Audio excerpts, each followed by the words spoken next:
विश्व के कोने कोने में यूट्यूब के माध्यम से हमसे गुरु मंत्र लेकर वैदिक परंपरा में आगे बढ़ने वाले मेरे प्रिय शिष्यों, सज्जन और सन्नारियों, ज्योतिष की इस श्रृंखला में आज हम बात करेंगे केतु ग्रह की।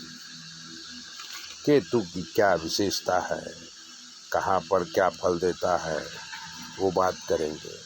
केतु ग्रह राहु की तरह छाया ग्रह ही है। केतु अगर शुभ ग्रहों के साथ प्रथम भाव में बैठता है तो बहुत धनवान बनाता है, संतान सुख उत्तम देता है। ऐसा व्यक्ति बहुत बुद्धिशाली होता है। केतु ग्रह अगर अशुभ है तो व्यक्ति को अपना स्थान और नौकरी बार बार बदलनी पड़ती है।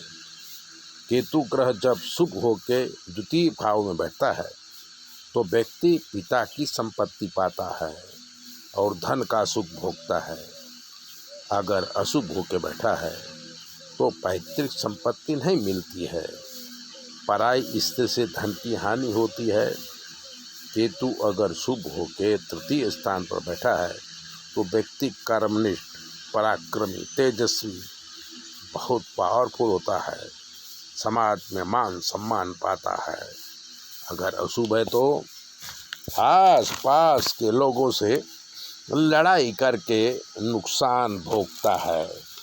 केतु अगर शुभ होकर चौथे स्थान पर बैठा है तो माता पिता का सुख पाता है, तीर्थ यात्रा और घूमने फिरने का शौकीन होता है, दूसरों का एहसान मानने वाला होता है। अगर अशुभ है तो माता के लिए कष्टदायी होता है, जमीन जायदाद का सुख कम होता है, दुर्घटना में मृत्यु होती है। केतु जब शुभ होकर पांचवें स्थान पर होता है तब बहुत पढ़ने वाला, अच्छे संतानों का पिता होता है, गुरु की सेवा करने वाला, नाम कमाता है।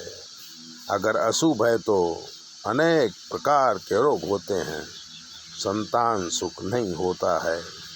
केतु अगर छठे भाव में शुभ होकर बैठा है तो शत्रुओं पर विजय पाने वाला, विदेश में व्यापार करने वाला रईस आदमी होता है।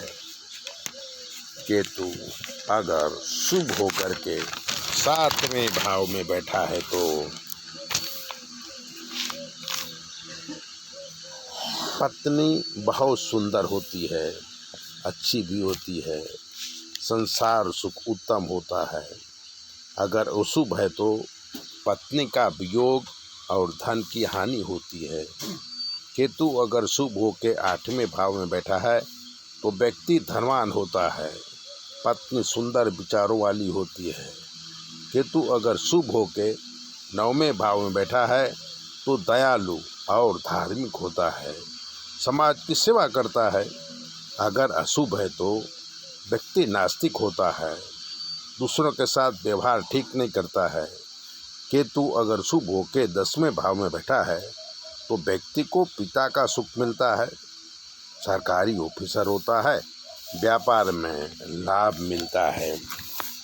केतु अगर 10वें भाव में अशुभ हो तो व्यक्ति समाज परिवार से अलग होता है, बुरे कर्म करके जेल का भोगी होता है।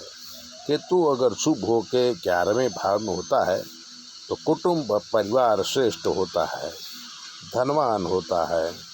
अगर अशुभ है तो परिवार से झगड़ा होता है, संपत्ति में नुकसान होता है। केतु अगर शुभ होकर 12वें भाव में बैठा है तो व्यक्ति विदेश के साथ व्यापार करके बहुत धन कमाता है।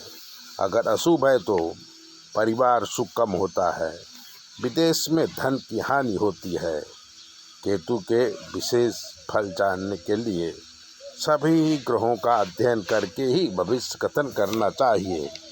केतु ग्रह मोक्षदायक ग्रह है। ऐसे ही बातें जानने के लिए चैनल को सब्सक्राइबर करिए, लाइक करिए, और अगर आपके जीवन में कोई कष्ट है तो 9825200108 पर फ़ोन कर लीजिए। हम आपको बताएंगे कि आपके ग्रह नक्षत्र कैसे हैं और आपको क्या करना चाहिए। चैनल सब्सक्राइबर जरूर करें। जय भोले।